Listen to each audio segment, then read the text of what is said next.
Okusinziira ku byafaayo abaminsani baatuuka mu ggwanga lyattu Uganda mu 1877 okusingira ddala ku biragiro bya Ssekabaka Muteesa ow'olubereberye. Bano baali bagwa mu kibiina ky'abakristaayo kye Church Missionary Society okuva mu ggwanga lya England olw'enno oluvannyuma lw'emyaka ebiri mu 1879 n'abaminsani abakatoliki okuva mu White Fathers bagoba ku butaka bwa Uganda. Enono ye yali entandikwa y'okubunyisa eddiini mu bitundu by'eggwanga eby'enjawulo ng'etandikira mu Buganda yiyo mu Bunyolo, Toolo okutuuka eggwanga lyonna lwe lyabuna abakkiriza ne bakkiriza abeerema ne beerema okukyusa. Mu bitundu by'obukiikakkono bw'eggwanga oba amambuka eddiini yatandikiriza mpolampola okutuuka era nga yatandika n'omukulembeze w'obuwangwa n'ennono za Choli ebiseera ebyo Luwota Awichi eyali asibiddwa abafuzi b'amatwale mu kkomera e Kampala okumala emyaka ebiri. Olw'okuba nti obukulembeze bw'ennono obwa Choli bwalina enkolagana n'obwa Bunyolo, Chief Luwota olwamuta ebigere yabyolekeza wa munywanyi we omukama wa Bunyolo ebiseera ebyo Andrea Draga bawayeemu. So when he had reached the palace of the king of Bunyoro, he saw people who were learning, and what really was interesting was that he could see that a person can write on a piece of paper and another person can write and understand. It was like magic for him. That this kind of magic I also want in my place. Ono omukama yamusindikira Reverend Ebby Lloyd gw'abaakolagana naye. Oluvannyuma nga Chief Luwota amaze okudda okw'aboobwe mu 1992 yasindika ekibinja ky'abantu 5 nga bakulembeddwamu Ojige Pala Nana okugenda e Bunyolo okukima Reverend Lloyd okujja okusomesa abantu eddiini n'okusoma. First of all, Reverend Ebby Lloyd himself wanted to come, but he was misled because he did not have any information about northern Uganda. He was told that the people here may be a little bit hostile. So he chickened out and preferred to send a Munyoro. Bano batandika okutindika eggendo okwolekera amambuka g'eggwanga wakati mu nkoola ebibira n'okubuuka emigga egy'enjawulo bayisinganya n'ebisolo by'omu nsiko okutuusa Mukama lwe yabayamba ne balinnya ku ttaka lya Choli mu kifo ekimanyiddwa nga Agungu nga 11 Ogw'omunaana 1993 nga kibajje basomoka omugga gwa Makshon. Nga abaminsani batambuza ekigambo kya Katonda mu bitundu by'eggwanga eby'enjawulo ebiseera ebyo twalingawo makubo ga nkalakkalira wabula bayitanga mu nsiko oba ettale nga bagoberera ebisinde by'enjovu. Nga bava e Bunyolo okujja mu bitundu bya Northern Uganda wa mambuka ga Uganda nga bayise mugga guno ogwa Makshon. Ekifo kino wenyimiridde we baatuukira ne basooka ne bafukamira okwebaza omutonzi okubataasa okuyita mu nvuba yonna gye baali bayiseemu okubataasa ebisolo n'emigga egy'enjawulo oboolyawo egyandibadde gibamira. Ekifo kino ekisangibwa ku kyalo Agungu mu disitulikiti eya Anoya wazimbiddwawo kkanisa n'ekijjukizo era etwalibwa Reverend Fred Odong nga kigwa mu bulabirizi bwa Northern Uganda eggulu. Okusinziira ku musajja wa Katonda ono ku kijjukizo kino kwateekebwako abantu abayaniriza abaminsani n'okubakumaakuma okumala ennaku eziwera. Utong apwa upora ejere Kikuan Mangich, Kidong Lakela. These are people, the local people from here, who welcome them. Mu kusooka wano waliwo omuti ogumanyiddwa nga omusa bwe baawummulira kyokka gwasaanawo olw'entalo nga y'ensonga lwaki mu kifo omuti we gwali wennyini wazimbwawo ekijjukizo kino. Because of the insurgency, after they kneel here, people have been chased away to go into the camp. This place has been left vacant. Okusobola okukuuma omukulu gw'abamisani buli mwaka wano wabaawo okusinza okw'enjawulo.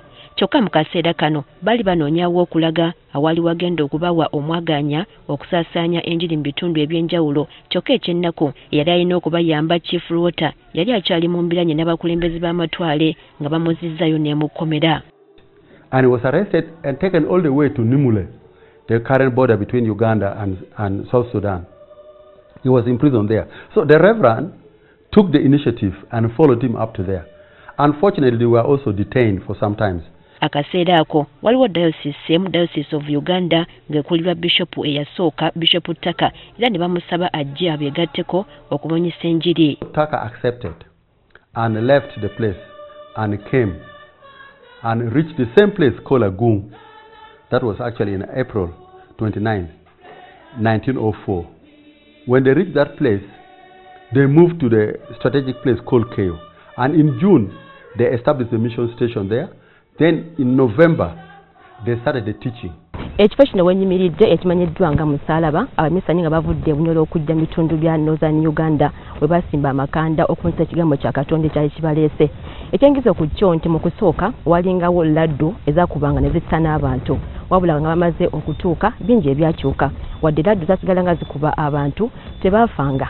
Ensonga eno yatera abantu bangi okukkiriza nti oba oli awo ekigambo ekyali kibabulirwa kyali kituufu era eddiini netandikirawo okwetooloola ebitundu bya Kyoli eby'enjawulo. Ekifo kino mu biseera by'olutalo olwa Kone kyasaanyizibwawo okutuusa jjo ly'abalamu mu 2011 nga kyazimbibwa ne wateekebwawo n'ekkanisa okwatimbibwa amannya gaabo abasooka okubatizibwa abamisani abaali baleese eddiini. These names were given to me by one man called Robin Oke. So he said, if that is the case, I want you to have the names of my grandfather who was baptized there and put them on the wall of the church. So he went to the Canterbury Cathedral. When he reached the Canterbury Cathedral, he was able to access these names. Wakati nga bagezako okusomesa abantu eddiini bakozesanga ebyuma ebyenjawulo gamba ng'ebikwata ebifaananyi kamera ekyennaku ebimu babitegeeranga bubi nga beetaaga okunnyonnyolwa ennyo buli kiseera bwe babikozesanga. The camera captured some photos, videos, and the missionaries thought they would make the people happy when they see their photos in the video. But the people interpreted this as witchcraft, that their spirit or soul has been captured by the white man and placed somewhere. So they said these are very bad people, they must go away.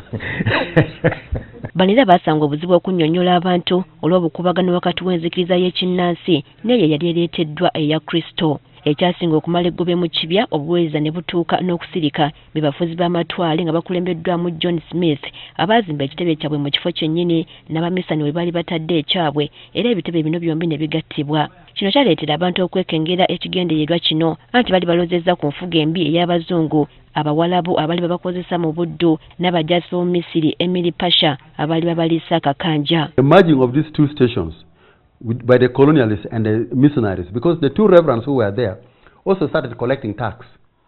That was a mistake. Two, they also started becoming judging cases.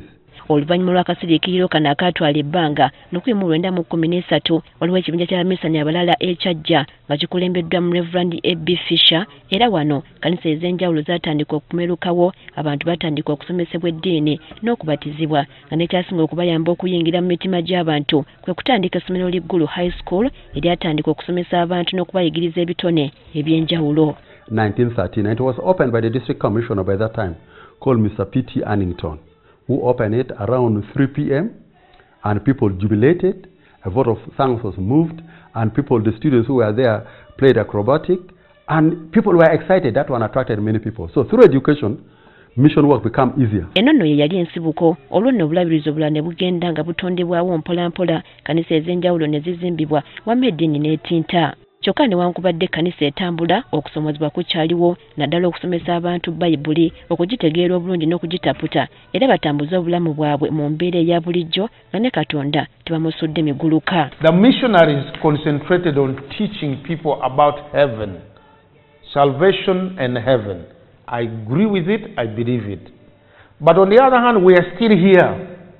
And because we are still here, we need to work to earn money, to get food, to pay for medication, and to have a good place from which we can live.